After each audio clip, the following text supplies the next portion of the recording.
साथियों नमस्कार। चंबल डायरी में एक बार फिर आपका स्वागत है। आज 20 मार्च है और आज विश्व गौरैया दिवस है।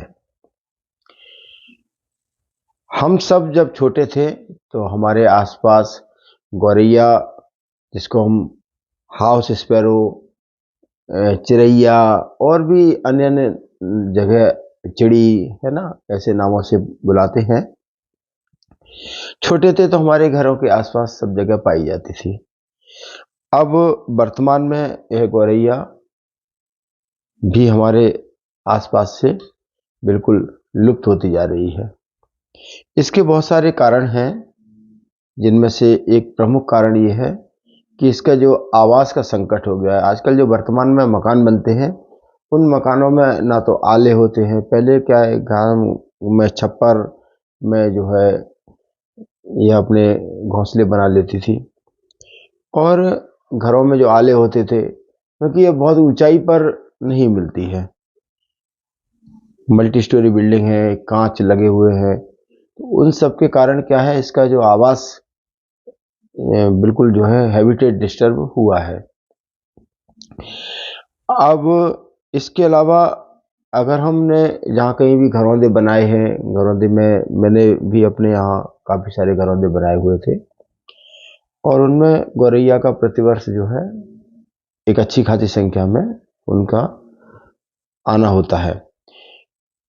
लेकिन इसके साथ ही इनमें जो ब्राह्मणी मैना है, वह इनके आवास पे कब्जा करती है, इनके बच्चों को खा जाती है, या लगातार एक ही जगह होने से कुछ और पक्षी भी।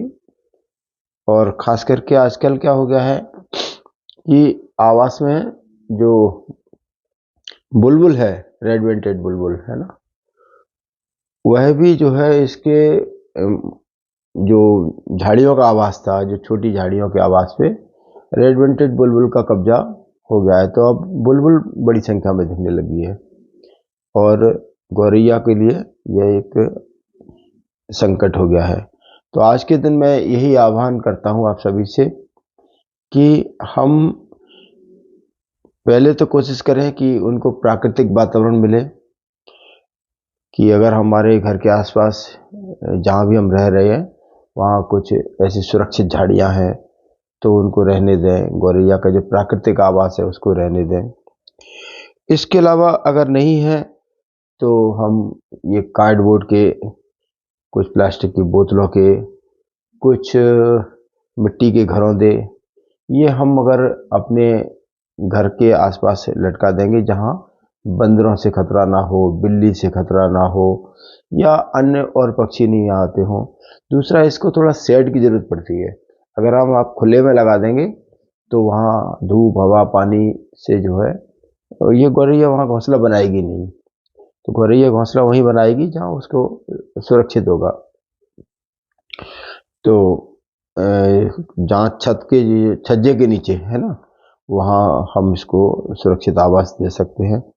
और गौरैया के रहने से क्या होता है कि हमारे जो आसपास के छोटे छोटे कीड़े मकोड़े हैं ना, इनको गौरैया खा लेती है। और गौरैया का जो प्राकृतिक भोजन है वह यही सब चीज़ें। अगर हम बहुत अधिक संख्या में बाजरा वगैरह रखना भी चाहते हैं, कुछ अनाज रखना चाहते हैं, तो कटोरियों में रखें। अगर हम छत पे फैला देते हैं तो फिर क्या होता है कि कबूतर पूरे उस वातावरण पर कब्जा कर लेता है।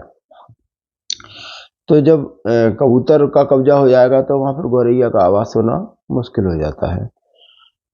और कबूतर की आबादी वैसे भी किसी भी जो आबादी का संतुलन रहना बहुत ज़रूरी है। अगर आबादी विषम हो जाती है तो क्या है, कबूतर तो एकदम बहुत ही तेज़ी से फैलने वाली प्रजाति है, और जरा सा उनका 12 महीने प्रजनन चलता है, 12 महीने उनके बच्चे होते हैं। तो वो बहुत, और कबूतर प्रकृति में जितना ज़रूरत है उतना ही ठीक है, उससे ज़्यादा कबूतर भी ठीक नहीं है। कोई भी प्राणी जो प्रकृति का संतुलन आवश्यक है, तो गौरैया हमारे लिए बहुत आवश्यक है। हमारे घर के आसपास के जो छोटे कीड़े मकोड़े हैं उनको खाने में ये गौरैया बहुत मदद करती है।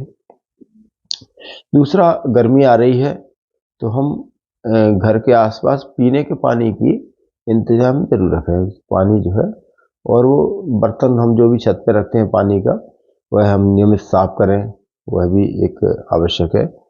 और बहुत मतलब कुल मिला के गर्मी में पक्षी को पीने का पानी मिल जाए, और अगर हम भोजन सहूलियत से कटोरी वगैरह में कहीं रख देंगे तो वहाँ से गौरैया अपना भोजन ले लेती है। और हम सब गौरैया के आवास को सुरक्षित रखें और इसके आवास को बढ़ने में मदद करें। यही आज के दिन मैं आप सभी को संदेश देना चाहता हूँ। आप सबका बहुत बहुत धन्यवाद।